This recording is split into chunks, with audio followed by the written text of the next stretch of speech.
झूठी शिक्षा है चर्च के अंदर, उसको कैसे खत्म किया जाए, या कैसे उसके बीच में परमेश्वर अपने लोगों को सुरक्षित, परमेश्वर में लोग सुरक्षित रहे, इन बातों को ध्यान में रख करके पतरस ने इसे लिखा है, पतरस ने इसे लिखा है।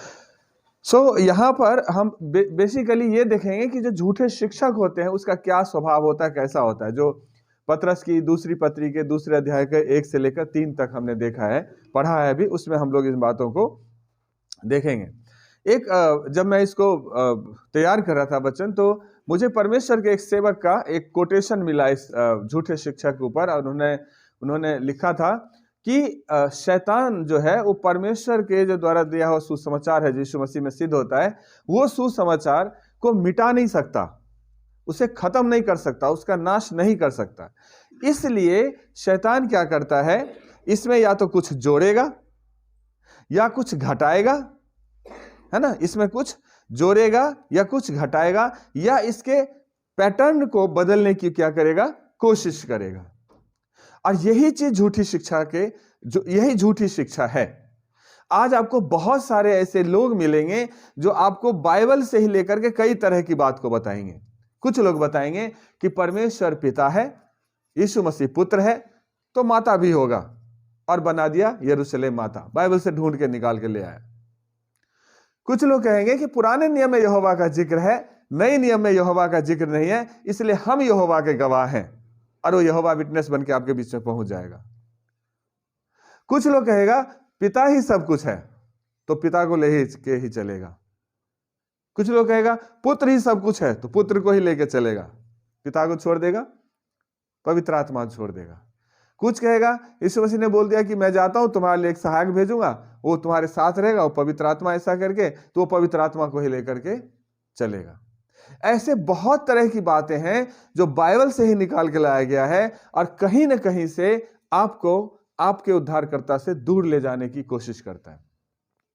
लेकिन मेरे प्रिय सवाल यह है कि आप कैसे समझ पाएंगे कि ये जो हमारे बीच में हमें बताने आया, प्रभु का वचन सुनाने आया है, या प्रभु के नाम से आया है, वो कैसे आप समझें कि ये झूठी भविष्यवक्ता है।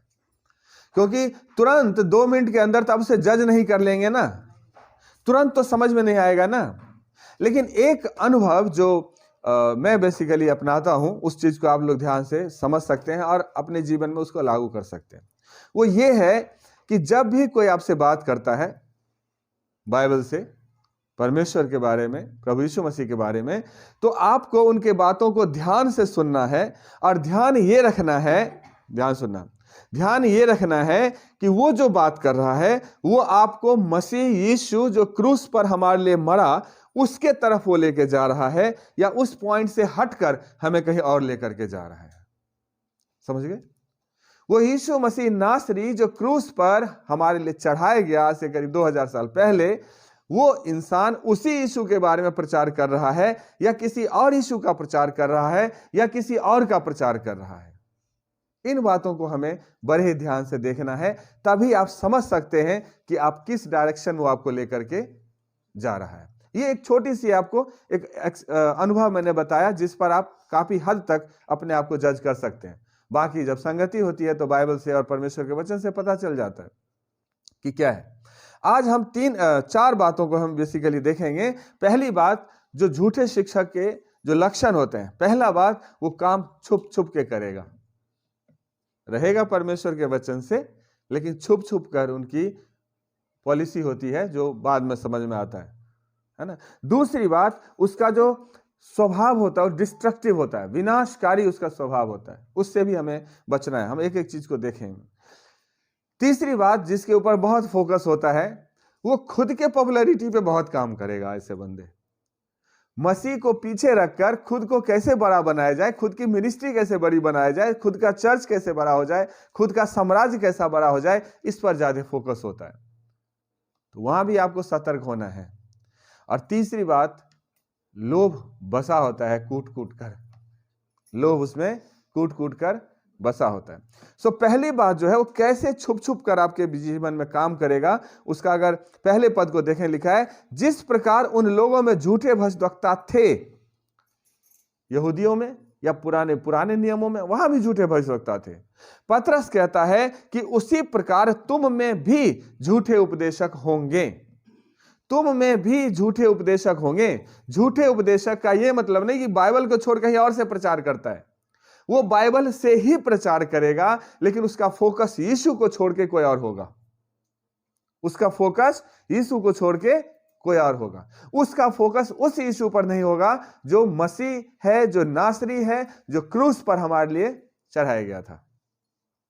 वो फोकस नहीं होगा, वो कोई और फोकस करेगा, कोई किसी और को लेके आएगा। तो ये छुप छुप कर वो करता है। और उसके बाद लिखा है कि जो नाश करने वाले पाखंड का उद्घाटन छिप छिप कर करेंगे, और उस स्वामी का, लिखा है उस स्वामी का जिसने उसे मोल लिया है, इनकार करेंगे और अपने आप को शीघ्र विनाश में डाल देंगे। उस स्वामी का, पतरस कहता है यीशु को कि उस स्वामी का, वो स्वामी है, वो मालिक है, वो परमेश्वर प्रभु है, और उसका इनकार करके किसी और के तरफ जाएंगे। और जब यीशु से आप हटेंगे तो विनाश निश्चित है। यीशु से विश्वास हटने का मतलब विनाश निश्चित है। और क्रूस पर इसका संदेश हमने देखा है। क्रूस पर यीशु मसीह के साथ दो डाकू है। अगर आप बिल्कुल सेंटर में फोकस करते हैं तो आप अपने उद्धारकर्ता पर फोकस करेंगे, लेकिन अगर बाएं और दाएं फोकस करेंगे तो दोनों तरफ डाकू है। और मेरे प्रिय, डाकू कैसा होता है वो आप अच्छी तरह से समझ सकते हैं। इसलिए हमारा रास्ता बिल्कुल स्ट्रेट है। परमेश्वर का वचन कहता है कि ना तो हमारे वचन से दाएं मुड़ना, ना तो हमारे वचन से बाएं मुड़ना। तुम्हारी बात हां की हां और ना की ना होनी चाहिए। कोई भी ऐसा प्रचारक, कोई भी ऐसा टीचर, कोई भी ऐसा उपदेशक जो आपको यीशु से दूर ले जाता है, आप वहीं पर आपको सतर्क होने की जरूरत है। कई बार कम्बल दे के, अकाउंट में कुछ पैसे डाल के, कुछ उपहार देके आपको भरमा सकता है। आप तो सोचेगा अरे वाह, हमारी बहुत मदद करता है कोरोना ऐसे समय में, ऐसे महामारियों में। बाद में पता चलेगा कि वो आपकी मदद कर रहे थे या आपसे अपना मदद करवा रहे थे। जो सच्ची बात है वो है, आपका सोच निश्चित होना चाहिए कि आप सचमुच में परमेश्वर के लोगों की सेवा करना चाह रहे हैं या अपनी सेल्फ बेनिफिट लेकर के लोगों को भरमाने का काम कर रहे हैं, लोगों को भरमाने का काम कर रहे हैं। इन सब चीजों का हमें ध्यान रखो। छुप छुप कर आपको बोला कुछ, दिखाया कुछ, दिया कुछ, कराया कुछ।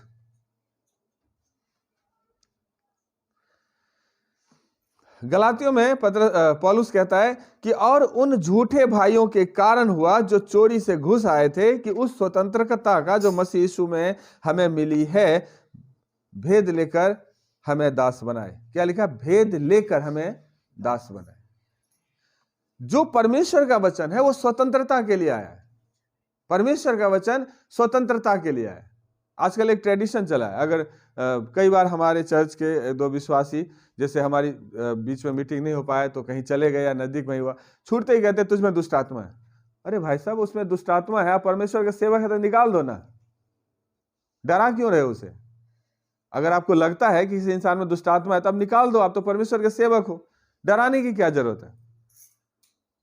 तुम जादू टोने में घिरे हुए हो तो घिरे हुए तुम परमेश्वर के सेवक हो, यीशु का सामर्थ तुम्हारे पास है, तुम उस जादू टोने से निकाल दो, डराने की क्या जरूरत है?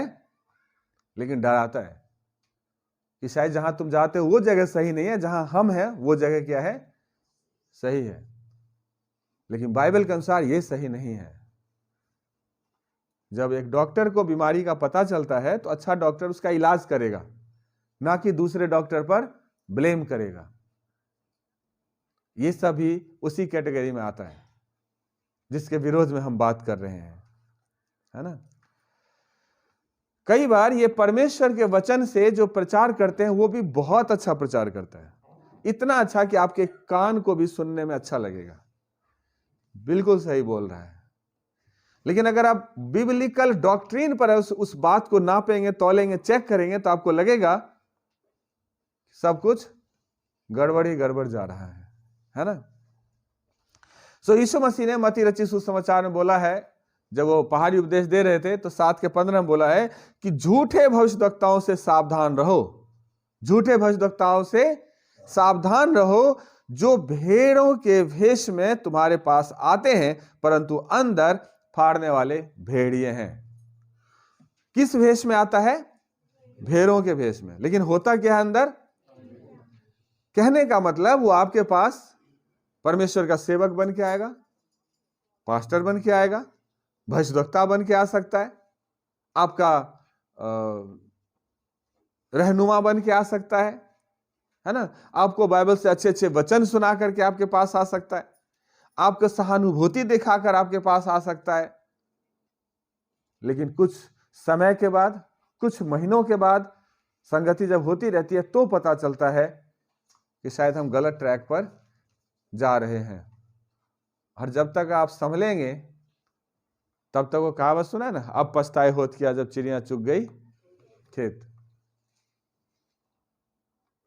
तो इन सारी बातों से आपको बहुत ही सतर्क रहने की जरूरत है।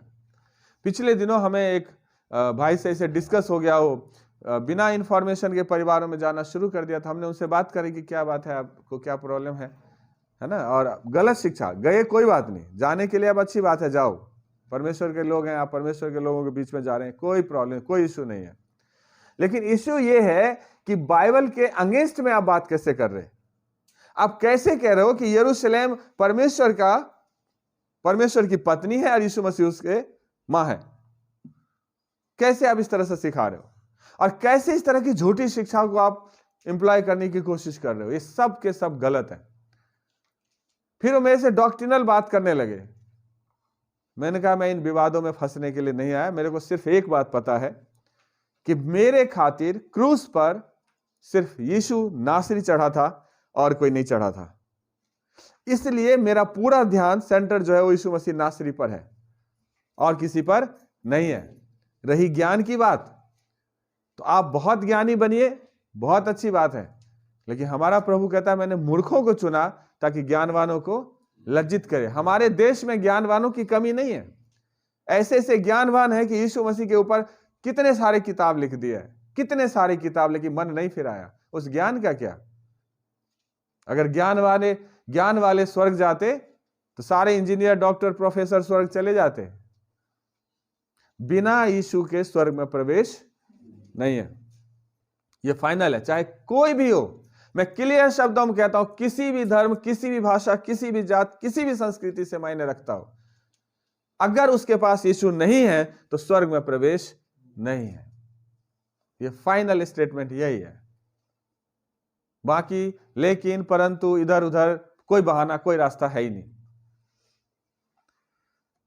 दूसरी बात जो है, ये विनाशक स्वभाव के होते हैं। कैसा? विनाशक स्वभाव के। 3-4 साल पहले की बात है, एक हमारे चर्च की एक बहन थी। उनको ऐसे घर आए, उनको सिखाया, बाइबल से बहुत कुछ सिखाया, बोला तुम्हारे पास्टर को कुछ नहीं पता, वो है ऐसा, जो बोलना था उनको बोला। उसके बाद उनको बोला हमारे यहाँ, वो बहन वहां गए। 8 बजे से लेके 4 बजे तक, 8 बजे सुबह से लेके 4 बजे शाम तक एक कोठरी में बैठा के रखा, बाइबल सिखाता रहा, बाइबल सिखाता रहा, बाइबल सिखाता रहा। न चाय, न पानी, न नाश्ता, न लंच, है ना, न वॉशरूम जाने दे। 8 बजे से लेके 4 बजे तक 2 बहनें उलझ गई थी।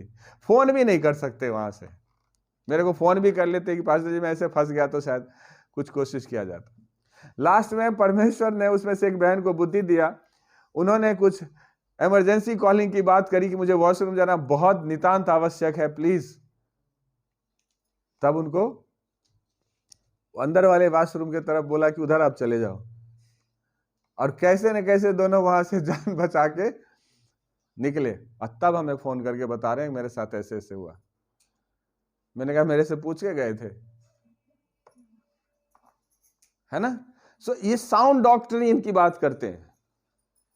उन सारी चीजों का हमें ध्यान रखना है। जब आप उन्हें बैठाए हो, 6-7 घंटे हो गए, 6-7 घंटे इंसान बैठा है, उसको भूख भी लगता है, प्यास भी लगता है, उसका भी तो फिक्र करो ना। वचन दे रहे हो, बहुत अच्छी बात है, लेकिन उन बातों का भी फिक्र करो जो उसको जरूरत है ना। स्वभाव से एक डिस्ट्रक्टिव वाली बात होती है ना। उसका मेन कारण है कि यीशु को प्रभु मानने से इनकार करता है।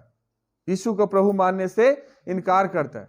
नोएडा में हमारी एक फेलोशिप थी, उसको क्या कह दिया कि तुम्हारे जीवन में समस्या इसलिए है क्योंकि यीशु को तुमने अपना प्रभु माना हुआ है, और फिर उन्हें बाइबल को खोल के बताया, जहां बाइबल में यीशु मसीह ने कहा कि मेरे कारण लोग तुझे सताएंगे, तरह तरह की बातें कहेंगे, तुझ पर आरोप लगाएंगे, और आगे लिखा है तुम्हें कोर्ट सभाओं में और उसमें जेल खानों में डाल देंगे।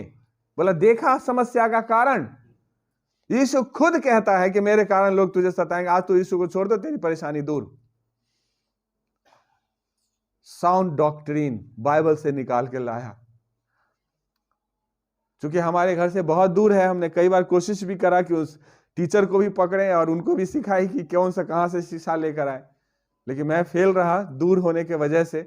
बहुत कोशिश करा, लेकिन झूठी बात ना दिमाग में जल्दी सेट होता है और अच्छी बातें बहुत देर से समझ में आता है, और परिवार विनाश की तरफ चला गया, विश्वास से भटक गया।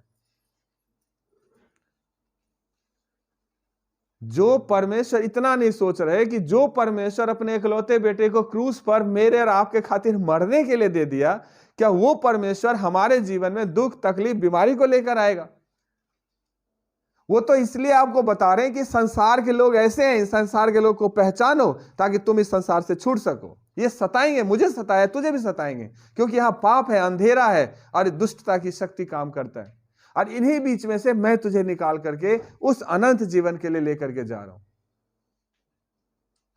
लेकिन कहते हैं विनाश ही काल विनाश ही बुद्धि, बस विनाश काले विपरीत बुद्धि। और उन बातों से हमें संभलने की जरूरत है। वो चुपके से आ मिलते, क्यों लिखा है कितनों ने ऐसे मनुष्य चुपके से हम में आ मिले हैं, जिनके इस दंड का वर्णन पुराने समय के में पहले से ही लिखा गया था। ये भक्तहीन है और हमारे परमेश्वर के अनुग्रह को लुचपन में बदल डालते हैं और हमारे अद्वैत स्वामी और प्रभु यीशु मसीह का इनकार करते हैं। यहूदा 1:4 में इस तरह से लिखा हुआ, हमारे अद्वैत स्वामी प्रभु यीशु मसीह का क्या करते हैं? इनकार करते हैं। आज समस्त मानव जाति जानता है कि परमेश्वर पवित्र है। सारी दुनिया को पता है कि एक ही परमेश्वर है, और जानते हुए कि एक ही परमेश्वर, कई गाड़ियों पे लिखा हुआ देखेंगे सबका मालिक एक, लेकिन उसके बावजूद उसके हृदय में एक नहीं, उसके विचार में एक नहीं, उसके समाज में एक नहीं, उसके घर में एक नहीं, इवन तक कि उस गाड़ी में भी एक नहीं जिस गाड़ी में लिखा होता है सबका मालिक एक। सो वो उस अद्वैत स्वामी का इनकार करते हैं, क्योंकि विनाश उसके लिए निश्चित हो गया, पहले से निश्चित हो गया है। बहुत सारे आपको अच्छी अच्छी बातें कहकर मसीह से दूर ले जाएगा।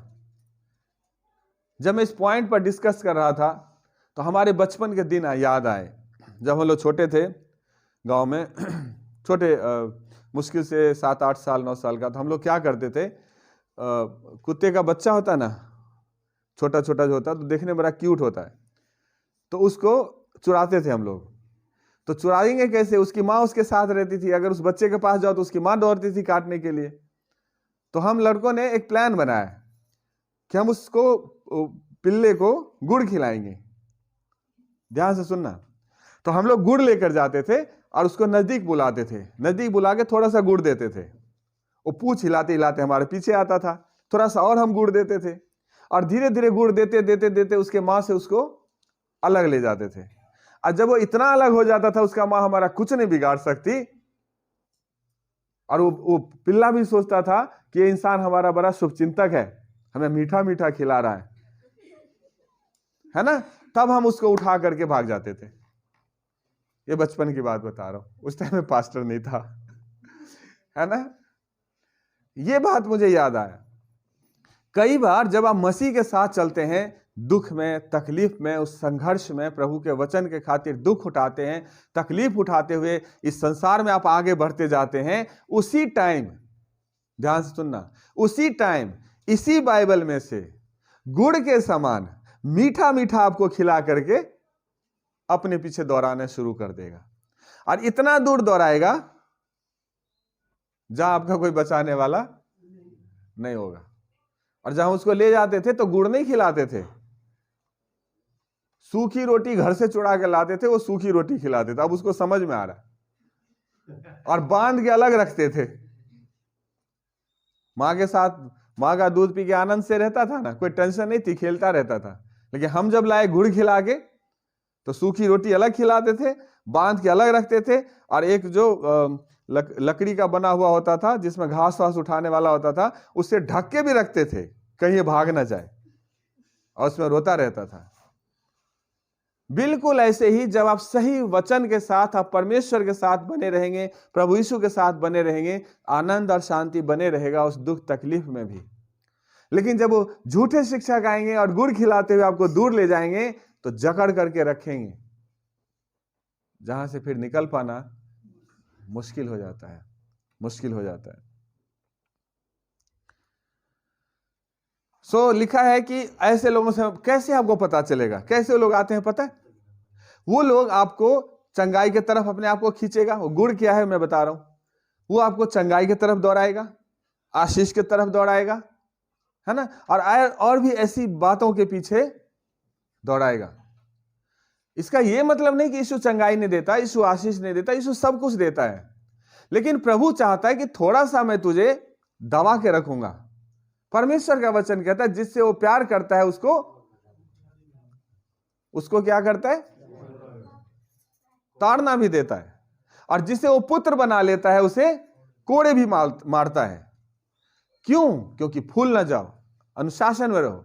हम लोग के पास जब तक वो गुड़ आती रहती है तब तो बड़ा मजा आता है, लेकिन जब अनुशासन की बात आती है, तुझे बोलना नहीं है, तुझे बंद के रहना है, तुझे इस एरिया से बाहर नहीं जाना है, तब हमारी परेशानी बढ़ने लग जाती है और फिर हम भागने की कोशिश करते हैं और वो हमारे लिए विपरीत परिस्थिति हो जाता है। मेरे प्रिय, अगर आप प्रभु पर भरोसा रखेंगे तो आपको किसी मनुष्य के तरफ जाने की जरूरत नहीं है, किसी मनुष्य पर भरोसा रखने की जरूरत नहीं है, क्योंकि हमारा प्रभु हमें खुद ही खोजता है, खुद ही चंगा करता है, खुद ही सब कुछ से बचा कर रखता है, आशीष बरकत सब कुछ देता है और लेकर के हमें चलता है। लेकिन कुछ लोग उस खड़े उपदेश को सह नहीं पाते, इसलिए परमेश्वर का वचन दूसरे तीमुथियुस में कहते हैं, क्योंकि ऐसा समय आएगा जब लोग खड़ा उपदेश सह ना सकेंगे, वरन कानों की खुजली मिटाने के कारण अपनी अभिलाषाओं के अनुसार अपने लिए बहुतेरे उपदेशक बटोर लेंगे। दूसरा तीमुथियुस 4:3 में लिखा है, अपने कानों की खुजली मिटाने के लिए बहुत सारे उपदेशक बटोर लेंगे। मेरा बहुत अच्छा एक्सपीरियंस है, एक परिवार में गया था, से करीब 4-5 साल पहले की बात है। एक परिवार में हम अपने चर्च की विश्वासी थी और एक और बहन उनकी बाजू में रहता था, वो भी किसी चर्च जाती थी, बहुत वो अच्छा था उनका विश्वास। तो वो भी आई, तो अच्छा लगा, हमने उनसे बातचीत करने लगा, तो उन्होंने बोला कि हम 3 साल से विश्वास में हैं। मैंने कहा बहुत अच्छा। फिर उन्होंने बोला एक पास्टर के बारे में बताया, दूसरे पास्टर के बताया, तीसरे पास्टर के बारे में बताया, तो मेरा कान खनका गया, कितने पास्टरों को जानते हैं 3 साल के अंदर? उन्होंने बोला पास्टर जी मैं 15 पास्टर को जानती हूँ, कभी उस चर्च जाती हूँ, कभी उस चर्च जाती हूँ, कभी उस चर्च जाती हूँ। 15 पास्टर को जानती हूँ, जब चाहती हूँ फोन करती हूँ, जिसको आ जाता है। अगर एक पास्टर ने मना किया दूसरे बुला लेते, दूसरे ने मना किया तीसरे को बुला लेते। आज इस बात को 4-5 साल हुआ, आज वो विश्वास में ही नहीं है। कारण क्या है कि जब आपको परमेश्वर के सेवक ने ऐसे कड़वे वचन दिए जहां आपको अनुशासन में लाने की जरूरत है, जहां आपको सुधरने की जरूरत है, आपको कान में वो बात एडजस्ट नहीं हुआ। और जब वो बात कान में एडजस्ट नहीं हुआ तो खट से क्या करेंगे? दूसरे को ढूंढेंगे, स्वादिष्ट भोजन ढूंढेंगे, और वो नुकसान कर जाता है। बहुत मीठा खाने से शुगर हो जाता है, और बहुत मसालेदार सब्जियां खाने से बहुत सारी बीमारियां लग सकता है। कभी कभार कड़वे चीज भी हमें क्या करना चाहिए? खाने चाहिए, ताकि शरीर ठीक रहता। परमेश्वर का जो वचन है ना, वो परमेश्वर का वचन आपको कभी प्रेम करेगा, कभी ताड़ना देगा, कभी आपको आपकी गलती का एहसास करवाएगा, कभी आपको सही रास्ते पर लेकर चलेगा, कभी आपको टेढ़ा मेढ़ा रास्ते से भी लेकर के चलेगा। कहता है कि वो उसका वचन दोधारी तलवार के समान है, वो चोखा है, वो गूदे गूदे मांस हड्डी को भी आर पार छेदता है। और जो उसको सह लेता है, बर्दाश्त कर लेता है, वही जीवन में सफलता को प्राप्त करता है, वही प्रभु के नजदीकी में और भी बढ़ता हुआ चला जाता है। तीसरे टाइप के जो झूठे शिक्षक होते हैं, मैं इस खंड के आधार पर बात कर रहा हूं। तीसरे टाइप के जो झूठे शिक्षक होते हैं, वो अपनी लोकप्रियता के लिए बहुत मेहनत करता है, अपनी लोकप्रियता के लिए, है ना। जैसे सामर्थ्य, जैसे बेसिकली डायरेक्ट तो नहीं बोलता, डायरेक्ट तो बहुत साधु संत बहुत पता नहीं कैसे करके खुद को रखता है, लेकिन देखेंगे उनके जो आजू बाजू में लोग रहते हैं उन लोगों की, मेरा भैया या मेरा पास्टर जो भी नाम लेता है उनके हाथ में बहुत अभिषेक है, हाथ उठाते ही सब चर्च में गिर जाते हैं और पर डे गिरते हैं, एक दिन नहीं गिरते, पर डे गिरते हैं, बहुत चंगाइयां होती है। ये ऐसा लगता है कि हमारे चर्च में यीशु मसीह साक्षात विराजमान है, बाकी चर्चों में तो है ही नहीं। ये सब सिर्फ इसलिए कि लोग प्रियता को बटोरे। क्या बाइबल ऐसा कहता है कि यीशु मसीह सिर्फ एक चर्च में रहते? कहता है? यीशु ने कहा जहां 2 या 3 मेरे नाम से इकट्ठा होता है मैं वहां पर होता हूं। सो हर एक जगह, चाहे वो चर्च छोटा हो, चाहे वो चर्च बड़ा हो, चाहे वो चर्च घर में लगता हो, चाहे वो चर्च बहुत आलीशान बंगला में लगता हो, अगर यीशु के नाम पर वहां लोग इकट्ठे हुए हैं तो यीशु निश्चित रूप से उनके बीच में है। अगर वो यीशु से सच्चे दिल से मांगेंगे तो यीशु निश्चित रूप से उसे चंगा करेगा, उसकी जरूरतों को पूरी करेगा। लेकिन इस तरह की बातें होती है, कई बार लोकप्रियता को दिखाने के लिए बहुत तरह की बातें होती है, बहुत ज्यादा। ये सारी बातें सही नहीं है। अगर मैं प्रेरितों के जो लिखे हुए पुस्तकें हैं, किताब है, अगर उसको पढ़ता हूं तो वहां चेला कहता है मैं प्रभु यीशु मसीह का वही सेवक हूं जिससे वो बेहद प्रेम करता है। इतना बड़ा लाइन लिखने के बजाय एक शब्द में लिख सकता मैं यूहन्ना इस पत्री को लिख रहा हूं, लेकिन अपना नाम लिखने से पहले वो प्रभु की बड़ाई और महिमा करता है। अभी भी हमने 2 कोटेशन बोला, दोनों ही कोटेशन आपने सुना होगा। अद्वैत स्वामी, अद्वैत प्रभु। ये यहूदा अगर पढ़ेंगे लास्ट पत्री, सबसे छोटी पत्री उसमें देखेंगे, पढ़ेंगे, वहां लिखा है उसका भाई, यीशु मसीह के भाई हैं वो, लेकिन यीशु मसीह को स्वामी कहता है। खुद को उठाने के लिए भाई बोल सकते थे, मेरा भैया है, लेकिन क्या कहते हैं? वो मेरा स्वामी है। सो जरूरी है मेरे प्रिय कि मैं अपने ऊपर महिमा लूं, इससे बेहतर है कि ये महिमा हम परमेश्वर को दें, प्रभु को दें, उसका नाम बढ़े, वो ऊंचा हो, हम घटे। यूहन्ना बपतिस्मा देने वाला कहता मैं घटता जाऊं, वो बढ़ता हुआ चला जाए। लेकिन आज बड़े दुख के साथ कहना पड़ता है कि ऐसी बहुत सारी बातें जिसको मैं बोलना पसंद नहीं करूंगा, लोग अपनी महिमा, अपने आप को उठाने, अपने आप को दिखाने की कोशिश में लगे हुए हैं। इसको तो मैं कम से कम सच्चे शिक्षक के तौर पे तो नहीं मान सकता, क्योंकि जिन्होंने परमेश्वर की महिमा अपनी महिमा के लिए गिन देता है वो प्रभु के सच्चे दास नहीं हो सकते। परमेश्वर के सच्चे दास वही होते हैं जो परमेश्वर की महिमा, परमेश्वर की बड़ाई करता है और हर पोजीशन में प्रभु को ही ऊंचा उठाता जाता है। ये मेरी ओपिनियन है। प्रकाशित वाक्य को जब पढ़ते हैं 13 अध्याय में, तो 13-14 में इस तरह से लिखा है कि वह बड़े बड़े चिन्ह दिखाता है। ये झूठे शिक्षक की निशानी है। बड़े बड़े चिन्ह दिखाता है, यहां तक कि मनुष्यों के सामने स्वर्ग से पृथ्वी पर आग बरसा देता था, और उन चिन्हों के कारण जिन्हें वह पशु के सामने दिखाने का अधिकार उसे दिया गया था, वह पृथ्वी के रहने वालों को इस प्रकार भरमाता है कि पृथ्वी के रहने वालों से कहता है कि जिस पशु के तलवार लगी थी वह जी गया है, उसकी मूरत बनाओ, उसकी मूरत बनाओ। मैं चिन्ह चमत्कार के विरोध में नहीं हूं, क्लियर बता दूं। चिन्ह चमत्कार पौलुस ने दिखाए, चिन्ह चमत्कार पतरस ने दिखाया, चिन्ह चमत्कार प्रभु के सारे चेलों ने दिखाया। आज भी प्रभु के चेले चिन्ह चमत्कार दिखाते हैं। स्वयं प्रभु यीशु मसीह जो अद्वैत स्वामी है, उन्होंने भी बड़े बड़े चिन्ह और चमत्कार दिखाए। लेकिन मेरे प्रिय, इन चिन्ह और चमत्कार से महिमा किसकी होती है यह जानना जरूरी है। क्या इन बातों से आप परमेश्वर की महिमा दे रहे हो या खुद को महिमा ले रहे हो? अगर वो महिमा जो परमेश्वर को मिलना चाहिए वो कोई इंसान ले रहा है तो वो झूठा है, वो झूठा है। और YouTube पर आपने बहुत सारा ऐसा देखा होगा। YouTube खोलेंगे ना तो आपको बहुत सारा मिल जाएगा। फलाने भाई साहब ने मुर्दा को जिंदा कर दिया, फलाने परमेश्वर के सेवक ने ये कर दिया, फलाने परमेश्वर के सेवक ने ये कर दिया, फलाने परमेश्वर के सेवक ने ये कर दिया। सवाल यह है कि फिर यीशु ने क्या किया? अगर सब कुछ परमेश्वर के सेवक ने ही कर दिया तो फिर यीशु जो क्रूस पर अपना जान दिया, उन्होंने क्या किया? फिर पिता परमेश्वर जिसने अपना इकलौता बेटा दे दिया, उन्होंने क्या किया?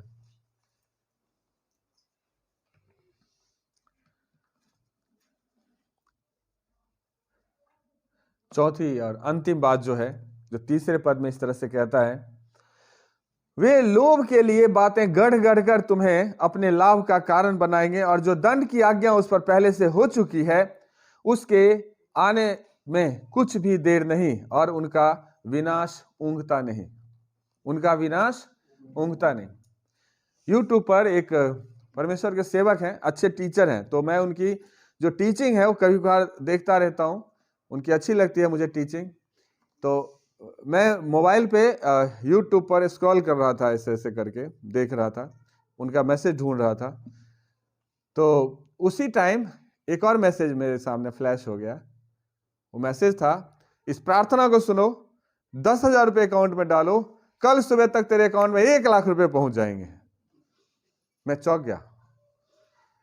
भाई अगर ऐसा होने लगे तो लोग बिजनेस क्यों कर रहा है बिना मतलब में? उसे वो प्रार्थना को सुनो, 10,000 रुपए इस अकाउंट में डालो, कल सुबह तक तुम्हारे अकाउंट में 1 लाख, 10 गुना ज्यादा, 10 गुना ही हुआ ना? हाँ, तो अच्छा है। और एक भाई हैं, वो डाल भी दिए, बाद में मेरे को बताया उन्होंने। मैंने कहा, वो तो बोला ऐसे से डाल दिया मैंने, तो मैंने तो आपको तो मिला भी होगा, फिर डाल दो, आपके पास पैसे भी काफी हैं, हर दिन सुबह डालो, अगले सुबह फिर अकाउंट में जैसे 1 लाख आ जाए, फिर उसमें से 10,000 डाल दो, आपको 10,000 रुपये लगाएंगे, करोड़ रुपए कमाएंगे। बोला पास्टर जी 10 दिन हो गया, इकट्ठा नहीं आया अकाउंट में। 10 दिन हो गया, इकट्ठा नहीं अकाउंट में नहीं आए। मैंने कहा बाइबल नहीं पढ़ते हैं? ये आपके पेट भरने के लिए उन्होंने मैसेज नहीं दिया, अपने काम चलाने के लिए दिया। बाइबल इस चीज को बिल्कुल सपोर्ट नहीं करता, और ना ही हम इसके सपोर्ट में हैं। दूसरा कुरिन्थियों 2:17 में लिखा है, क्योंकि हम उन बहुतों के समान नहीं जो परमेश्वर के वचन में मिलावट करते हैं, परंतु मन की सच्चाई से और परमेश्वर की ओर से परमेश्वर को उपस्थित जानकर मसीह में बोलते हैं। हालेलुया। हम उन बहुतों के समान नहीं, थोड़े बहुत नहीं होते ऐसे लोग, ऐसे लोग बहुत हैं। एक बार आ जाओ, कैंसर खत्म, एक बार आ जाओ, बड़ी से बड़ी बीमारी खत्म, एक बार आ जाओ। यहां तक कि यह भी मैसेज आता है, एक बार इस प्रार्थना को सुन लो, तुम्हारे घर से सारे शैतान की सब युक्तियां खत्म, सारे बीमारी खत्म। तो उस प्रार्थना को माइक में चिल्लाओ ना हॉस्पिटल के सामने जाके, सारे बीमारी खत्म हो जाएगा। मतलब विश्वास कोई मायने नहीं रखता। यीशु जब भी चंगा किया तो उन्होंने कहा, मैक्सिमम केसेस में यीशु मसीह ने यही बोला, तेरे विश्वास ने तुझे चंगा किया। और यहां क्या कहते, तेरे पास्टर ने तुझे चंगा किया। अब आइडिया लगा लेना झूठे शिक्षक किसको बोलते हैं और कैसे होता है। लेकिन परमेश्वर का वचन कहता है, पौलुस इस तरह से कहता है कि हम उन बहुतों के समान नहीं जो परमेश्वर के वचन में मिलावट करते हैं, परंतु मन के सच्चाई से परमेश्वर की ओर से परमेश्वर को उपस्थित जानकर मसीह में बोलते हैं। हालेलुया। सो अब हे भाइयों, मैं तुमसे विनती करता हूं कि जो लोग उस शिक्षा के विपरीत में जो तुमने पाई है, फूट पड़ने और ठोकर खाने के कारण होते हैं, उन्हें तार लिया करो और उनसे दूर रहो। ये एप्लीकेशन के तौर पर हम आप लोगों को बोल रहे हैं, जो रोमियो की पत्री 16 अध्याय के 17-18 में लिखा हुआ है। जैसे पौलुस ने बोला था, और उस पौलुस की भाषा को आज मैं आप लोगों के बीच में बोल रहा हूं कि अब हे भाइयों, जो हमने अभी तक कितना बताया है, समझाया है, मैं तुमसे विनती करता हूं, हाथ जोड़कर विनती करता हूं कि जो लोग उस शिक्षा के विपरीत जो तुमने पाई है, जो परमेश्वर का वचन आपको दिया गया है, जो वचन हम सिखाते हैं और आप सीखते हैं, जो परमेश्वर का वचन आपसे कहता है, उस शिक्षा के विपरीत अगर कोई बात है, या आप में कोई फूट डालने की बात करता है, या ठोकर खाने का कारण होता है, तो उन्हें तार लिया करो। तार लेने का मतलब उसे जांच लो, उसे परख लो, और ऐसे लोगों से दूर रहो। क्योंकि ऐसे लोग हमारे प्रभु यीशु मसीह की नहीं, परंतु अपने पेट की सेवा करने के लिए आते हैं। ऐसे लोग किस लिए आते हैं? अपनी पेट की सेवा करने के लिए आते हैं, और चिकनी चुपड़ी बातों से सीधे साधे लोगों को बहका देते हैं, सीधे साधे लोगों को बहका देते हैं। सो परमेश्वर आप सबको बहुत बहुत आशीष दे, बरकत दे, संभाले। और जो वचन आप लोगों ने सुना है वो 3 था, हमें झूठे शिक्षकों से और झूठे भविष्यवक्ताओं से बंद रहना है, बच के रहना है, और क्योंकि वो हमारे